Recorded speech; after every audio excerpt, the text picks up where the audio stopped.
Yo, what is going on, dudes? Hopefully everyone is doing okay. So we're back for part 2 of my Mod 2 series. In the first part we just spoke about what you can expect to happen on the day. We also went over the show me, tell me and the pillion passenger questions. I will leave a link up in the corner or down below if you want to go and check it out.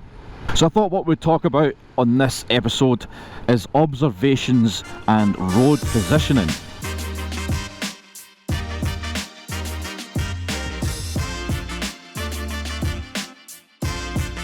So observations are obviously, without a doubt, one of the most important things while you're out and riding a motorcycle. You're observing the road, you're looking what's happening behind you, and also the lifesaver. Alright, the lifesaver is one of the most important observations you can do. They didn't call it a lifesaver because it sounds cool. They called it that because it might actually save your life one day. You know, if you pull out to a lane next to you and you didn't do your lifesaver, there could be something you haven't seen in your blind spot, a car, lorry, truck, whatever, you know, so make sure those lifesavers are always there. So observations in general, what are they? How do you use them? You've got your front observations, what's happening in front of you. When you're out on a bike, you should be constantly scanning the road. So you shouldn't be looking at that taxi in front of you. Obviously you should be in case he stops, but you should also be scanning away up round the corner where those cars are coming from. You're looking for anything that could cause you a problem, anything that causes you to change direction, because you want to give yourself as much time as possible to react. There's not much point leaving it to the last second when you could have spotted it 20 seconds ago. Alright, so observe everything. You then have your rear observations. There are two kinds. There is your mirrors and your lifesaver or shoulder check.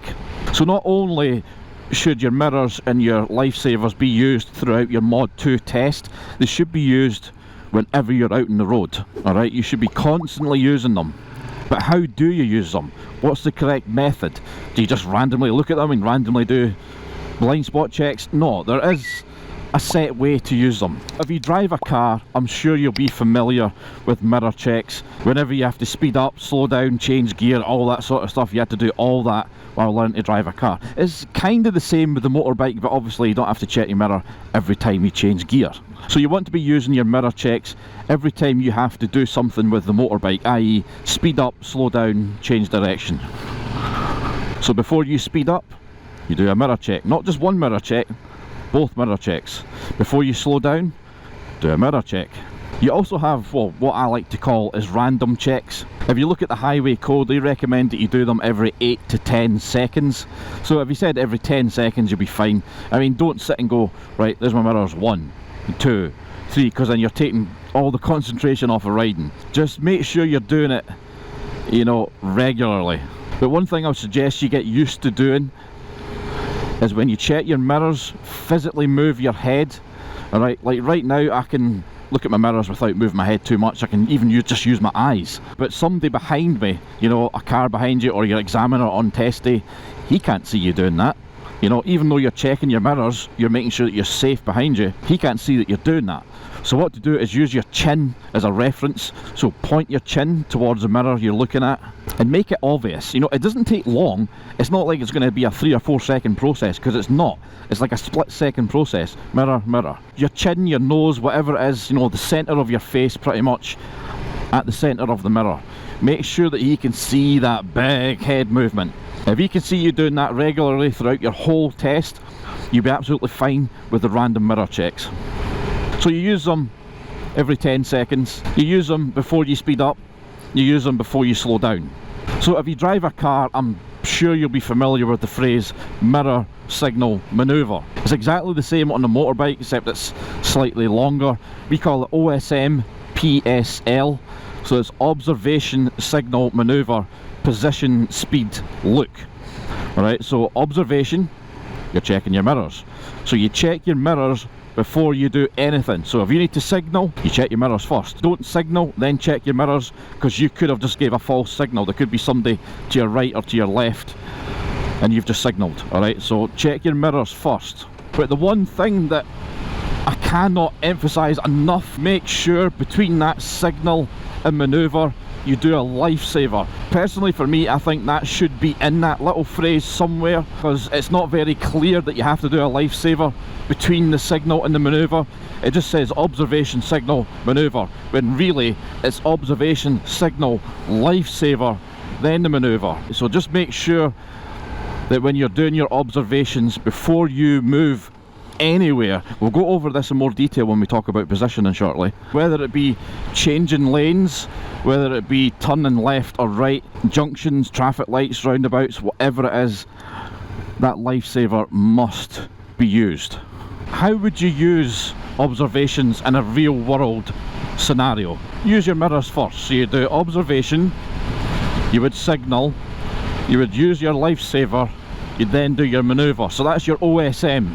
Then your PSL is your position, so where you need to be. So your manoeuvre is linked to your position, so you manoeuvre into the correct position. S is speed, so you then adjust your speed, whether it's slowing down with engine braking, whether it's braking, whether it's going down the gears, you adjust the speed. And then L, you've got look. Look is basically looking what's happening before you're about to do something. So i.e., you've done your OSM PS up until the roundabout, and then you're using L, which is look, because you're scanning the roundabout, looking for your gap so you can get onto the roundabout, or before you turn into a junction or whatever. And don't forget, in between signal and manoeuvre, that lifesaver must be used. So what about observations on roundabouts? We've done OSM, PSL, that's leading up to what you're about to do, i.e. up to a roundabout, coming up to a junction and whatever. So what happens when you're on the roundabout? How do you use your observations? Keeping your speed low, staying in the correct lane. Then when you're about to leave the roundabout for your exit, so you've indicated just to leave your exit, massive lifesaver before you take the exit, so there's nothing there that's going to be blocking your way. There are also times when you have to use more than one lifesaver on a roundabout. So when would you do that? So we spoke about the left lifesaver, you use that just before taking your exit. So what about your right lifesaver, and what about multiple lifesavers? So if you're on a roundabout that has multiple lanes on it, we've all seen the big roundabouts, you know, 2 or 3 lanes going round the whole roundabout. Before you need to leave your exit, because there's a lane to your right hand side, you have to do a right lifesaver check, just to make sure that there's nobody coming over from the right hand side who's potentially going to block you or cut you off or anything. So you do the right lifesaver, but you do that before your left lifesaver. So if there's a lane to your right, you would check that first, and then check your left lifesaver before taking your exit. If there's no lane to your right, you don't have to do a right lifesaver, alright? Just the left will be enough, because there's nothing to your right. So what about multiple lifesavers? You can use multiple lifesavers on big roundabouts, but don't go overboard with it. Obviously don't be like left, right, you know, that's just too much. You know, every time you say pass and exit, just do a wee lifesaver, just to make sure there's not somebody, you know, trying to cut their way over to get to that exit or whatever. So if it's, say, a 6 exit roundabout and you're going for exit 5, you know, as you're passing the other ones, just give a wee check, you know, wee check here and there, just to make sure that there's nothing coming out of the blue that you haven't seen. And then obviously before your exit, if there's a lane to your right, check your right first before checking your left and taking your exit. If you're a car driver, you'll be used to roundabouts anyway. If you're not, if a bike is your only vehicle, it's the only vehicle you've ridden, then it'll take a little bit longer to get used to them, but just take your time, don't panic, and you'll be absolutely fine. So we've done front observations, we've done rear observations, and we've done side observations. So what about road positions? What are road positions? How do we use them? So road positions are basically put in place to keep the rider safe on the road. During the Mod 2 training, you'll only deal with 3 road positions. 1, 2 and 3, that's it. Advanced riders and advanced rider courses can have up to about 7, I think. So quite a lot more, but for the Mod 2 purposes there's only 3. So when you're on the road, majority of the time you're going to be in position 2, which is also called the commanding position or the command position. And basically what that is dead centre of the road that you're in. Right now I'm right slap bang in the middle Position 1 would be over here, about a foot or two away from the curb, and position 3 would be exactly the same, except over here by the white line. So why is position 2 the command position? Why is that the safest position to be in when you're just generally riding about? It's called the command position because you're commanding the road that you're on. By staying in the centre of the road, you're taking up as much of that road as possible and reducing the space that other people on the road have to pass you. Alright, so if you're constantly riding about in position 1, people could be passing you on the right, which is dangerous for you and also dangerous for other road users. And vice versa, if you're in position 3 all the time, people could potentially cut up the inside of you. So you use the command position, position 2, to stay centre of your lane and command the road. So when would position 1 and 3 come into play? Position 1 and 3, the main purpose of them is for making turns, for turning at junctions. So if you were turning left, you would use position 1, and if you were turning right, you'd use position 3. We'll go over that down here because there is quite a lot of lines laid out down here, so it kind of represents a road, so we'll try and show you how to use them. But you can also use them in a defensive riding situation. So if, for example, you were along the road and you had to, say, pass a parked car that was at the side of the road, you'd move out to position 3 to pass the car. If there was a car coming in the opposite direction, a car or a lorry that had to pass a car parked on their side of the road, they would have to come over to your side of the road a bit, wouldn't they? So you'd end up moving over to position 1 to give them room. So you use it for turning at junctions and for defensive riding. What we'll do is I'll try and pick a spot where I can just go round in circles here. Right, so directly in front of me is position 2. Alright, that's where you want to be most of the time. Alright, position 1 is over here, so you're not right in the gutter or the curb because that's dangerous. You're going to be, you know, a good foot or so away from it, so you're not in beside all the leaves and crap that's at the curb. You know, you're still on a safe piece of tarmac, but you're over to the left hand side of the road. And position 3 is exactly the same, so you'd be over in this region here. Alright, so you'd be using them for turning left or turning right. This isn't ideal because of this curb here. Normally in the UK, if you're turning left at a junction, you know, going from a minor road onto a major road. So in the UK we call them minor roads and major roads. I'm not too sure what the terminology is in different parts of the world, but basically a major road is a main road. So we're going to imagine that this is a main road and this is a minor road. So it's a small road but not a lot of traffic, minor road, and then you're going on to a major road. Alright, so this isn't ideal because normally a minor road going onto a major road, the curb would turn round like that towards it and you'd follow the curb round before you stopped at the white line if you had to. But because this is giveaways, we don't have to.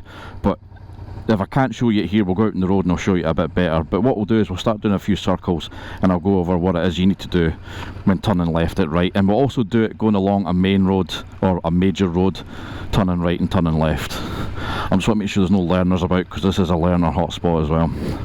So we're coming along this minor road and we intend to turn left up here, okay? So this curb might be a bit awkward, so I might have to take it a bit wider than normal because I don't want to be smacking any wheels or wheel rims or anything on the curb. So we'll be coming along here. I'm going to take it nice and slow, alright? So we're coming along here, so we're turning left, so I'll check my mirror, indicate, left lifesaver, move over to position 1. We're doing our checks to make sure we're clear to move out. Yeah, that curb's not ideal. And then we're coming out to the road, cancelling the signal. Those checks at the end, I like to call it the 1, 2, 3 check. I don't know if it's actually called that or not. I just called it that because that's really all you need. So if it's a giveaway where you can see it's clear and you don't have to stop, all you need is the 1, 2, 3 check. So you're going to be checking right, you're going to check left, and you're going to check right again. Alright, so 1, 2, 3, that's what I call them. Alright, so we'll come up, we're going to turn left again. So we're in position 2, mirror, left indicator, left lifesaver, moving over to position 1. Go do a 1, 2, 3 check, 1, 2, 3, road's clear to go, out onto the road, cancel your signal. I should keep doing this because my fuel lights went off, nice. So what about if we're turning right? So there's a little technique that you can do when turning right. You actually do it when you turn left as well, but because, like I said, with the way the curbs go in the UK, they kind of curve round towards the direction you're going. You naturally do this anyway, but it's a technique called blading. You're pointing the motorbike where you want to go. So when you're coming up to position 3, rather than stopping at the line if you have to stop, or approaching it, don't approach it straight on, because then you've got quite a tight turn to make. That's just making your life more difficult. As you get closer, what you want to do is point your bike to the direction that you're going. So if you look at, I'll go up and show you. So if we're in position here, coming to position 3, just before I go to make the turn, I basically point my bike that way. I'm basically going right on to the edge, of the white line. So I'm pointing that way, then I'm not straight. See the difference in the bike? If we were straight, we'd have to make quite a tight turn, but because we're pointed, we can go straight out, and it makes life so much easier. So that's called blading. It's something you should definitely be working on while you're training for your mod 2. It makes your life a whole lot easier, but we'll show you how you'll be turning right. So we're in position 2, we're going to be approaching this junction, and we're going to be turning right. So everything's going to be exactly the same in terms of what we have to do. Mirror, mirror, signal, lifesaver, but this time we're going to be moving over to position 3. So nice and slow again. So mirror, mirror, indicator, big lifesaver, move over to position 3, check, check, check. We're nice and clear. I'm turning the bike, blading it out, and we're out to the road. Nice and simple, nothing complicated.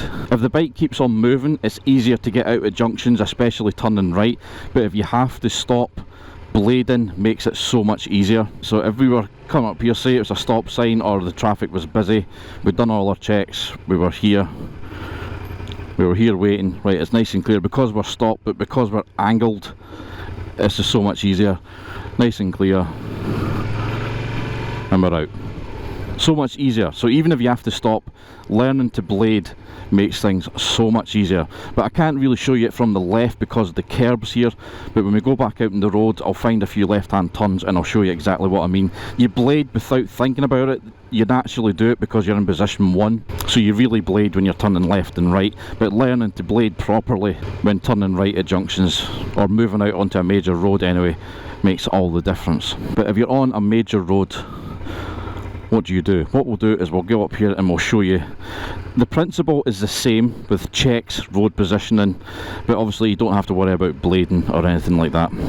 Right, so what we're going to do here is we're going to take the second right after the zebra crossing. Alright, that's going to give us more than enough time to prepare for the turn. Now you have to remember, right, there are a lot of obviously roads going in here, so if this was the case you wouldn't be indicating, because that's a false indication, because there might be somebody waiting to come out. If you indicate before the road you intend to take, they might pull out. Alright, so we're going to pretend that there's no other junctions here, right? The only junction there is the one that we're taking. Alright, again we're going to mirror, mirror, signal, going to right lifesaver, we're going to move over towards the white line, which is position 3. Now this is an important part before we turn. Right lifesaver, because we're about to turn the bike, and then in to the right turn. So essentially you're doing 2 lifesavers. So why are you doing 2 lifesavers? Because you're having to move the bike twice. You're having to move the bike from position 2 to position 3. So because you're moving position, you have to do a lifesaver, and then once you're in position 3, before you turn onto the new road, you again have to do another lifesaver. So I'll show you that again. Imagine that there's no other roads here. This should just be, one long road, and the only exit is the one that we're going to take. Alright, so remember, if there are junctions before the junction you want to take, don't signal until after you've passed the last junction before the one you intend to take. I know that sounds really confusing. Basically, just say these were all junctions. The junction after the zebra crossing, we would signal after we'd passed that. Alright, but because of we're just kind of doing a bit of training here, just imagine that there's no other junctions here. Alright, that is confusing. If you look at the highway code, it'll explain that a lot better than what I can. So we're in position 2, so we're mirror, mirror, signal, right lifesaver, moving over to position 3. I'm imagining there's no zebra crossing here as well. There's the turn. We're going to do a lifesaver before the turn, and then turn in. So it's really important to make sure that you're doing your lifesaver at the correct time as well. What you don't want to be doing is you don't want to be doing your lifesaver as you turn. Alright, so you don't want to be coming up here. Alright, you're getting ready to turn, you're leaving it to the last minute, lifesaver as you're turning. That is not the way to do it. Alright, because that lifesaver is there to give you information before you make the turn. Don't turn and do a lifesaver at the same time. So we'll do it one more time and then I'll show you the left. Coming along the road, we're doing mirror, mirror, signal, right lifesaver, moving over to position 3. There's our turn, lifesaver before we turn, then turn into the new road. And obviously new road, cancel your signal. So obviously right hand turns can be a little bit more tricky because you're potentially going to have to stop, you know, because of oncoming traffic and stuff. What do you do if you have to stop? Don't stop right at the junction. I'll just show you here rather than going all the way along there again. Personally for me, I'd stop about here. Alright, maybe, yeah, about here. Alright, you don't want to stop too far because then the angle is going to be way too tight. You see, you're going to have to do a tight turn if you're further up, whereas here, you know, you just kind of have to do a small arc, don't you? So clear to our right and then it's our turn to move in into the road. You know, give yourself enough room to make that manoeuvre. Don't leave it to the very last minute. Like here, what we'll do is we'll show you if we stopped, say, in line with the white line. I think that's actually what they recommend in the highway code. I can't really remember. Alright, but if you have to turn in then, I mean, it's doable, it's not hard, you know, but it's a tighter turn. And especially if you've got cars behind you and stuff like that, give yourself just that wee bit extra room to play with. So just hang back, just, you know, a metre. That's all you need, you know. So if you have to stop, I'm too far, I'm actually on the white line, don't do that. You have to stop, just stop back and make sure the white line would, imagine the white line would carry on in front of you. Alright, that's the best way to think of it. Lifesaver before you turn. And then in you go. So what about left turns? It's exactly the same. Except left turns are a whole lot easier. Because you're going with the flow of the traffic, it's just so much easier to do a left turn. So again, we'll imagine there's no other junctions here. So we're coming along, we're mirror, mirror, we're signalling, lifesaver, moving over to position 1. Just before we turn again, another cheeky wee lifesaver, and then pull in. That curb there is not ideal because it sticks out quite far. So you wouldn't have to be as wide as I was there. So mirror, mirror, indicator, left lifesaver, over to position 1, another wee lifesaver, and then in. That is a really annoying curb, that. You don't necessarily have to do the second lifesaver when turning left. I just like to do it anyway. I'll show you what I mean.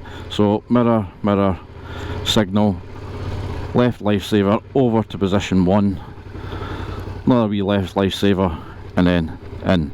Alright, you don't have to do that lifesaver. I mean, I like to do it anyway just to be sure, and the reason you don't have to do it is because you're in position 1. So if you look at position 1 compared to position 3, alright, so if we're here and we're going to be turning left, alright, there's not a lot that can come up on the inside of us. Alright, so we should be pretty safe there. Position 3, turning right, we have the whole lot of this lane left, which can be dangerous, and obviously we have someone that can pass us on that big open lane there as well. So there's a lot more there to consider when turning right. That's why the extra lifesaver is used compared to when turning left. But I use it anyway, you know, it's a good habit, so keep using it.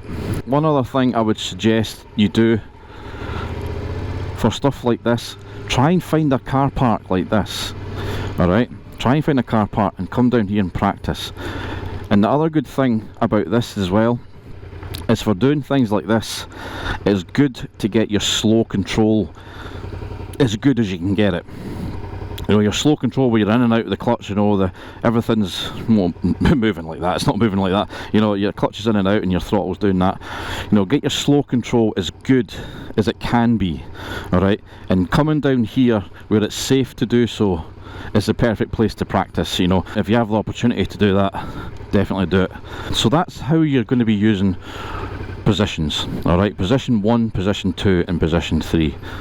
So you use it at junctions, you use it going from a minor road to a major road and a major road to a minor road. You also use them while defensive riding, to move out of the way that anything, you know, of anything coming in the opposite direction, or if you have to pass a car. And just for instance, if you do have to pass a car for defensive riding, if there's a car park and you have to go around it, make sure you're doing your shoulder check before you pull out. Once you've passed the car, make sure and do a shoulder check before you pull back into position 2. So anytime you physically have to change position, shoulder checks must be used before you do it. But I definitely recommend getting yourself down to somewhere like this if you can, because it has improved my slow control a lot, and just my general turning of the bike on junctions and things like that. Honestly, spend, you know, 20 minutes whatever down here if you can, or down wherever your local kind of empty car park is, and it will make all the difference to your riding. So we're at and a perfect example here. So with mirror indicator moving over at position 1, and see how the curb's curving round and we're able to follow it, so the bike's naturally pointing where we want it to go. That's how a lot of the left turns in the UK are, so it makes it so much easier for turning left than turning right. So hopefully you found some of this information helpful. We've covered basic observations, road positioning, turning left and right at junctions. But obviously once you get out on the road and put all this stuff into practice, it becomes a whole lot easier to understand. So one thing we should probably mention as well before we finish is, what about the position you should be in at lanes on roundabouts and traffic lights? Well, the 1 in 3 position doesn't come into play there. Alright, when you're on a lane for a roundabout, you stay centre of your lane, you stay in position 2. That way you're commanding that lane and nobody's going to try and sneak up or sneak on the outside of you. So you stay in the centre of your lane. Say I'm doing a few wee extra lifesaver checks here just as we're going round.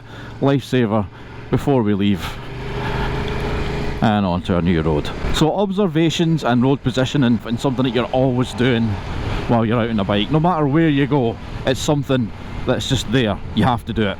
Well, anyway guys, if you have any questions regarding anything in the video, something you're not quite sure of, something you don't understand, please contact me either in the comment below, you'll get me on social media, and I'll try my best to help you out. If you do have any tests coming up, best of luck. I'm sure you'll be absolutely fine. And if you have enjoyed this video guys, please give it a thumbs up. I really do appreciate every single one of your likes. And of course, if you want to see all of my uploads, click on that subscribe button and ring the bell while you're there. You'll get notified whenever I upload a video. But until next time dudes, stay safe and take it easy.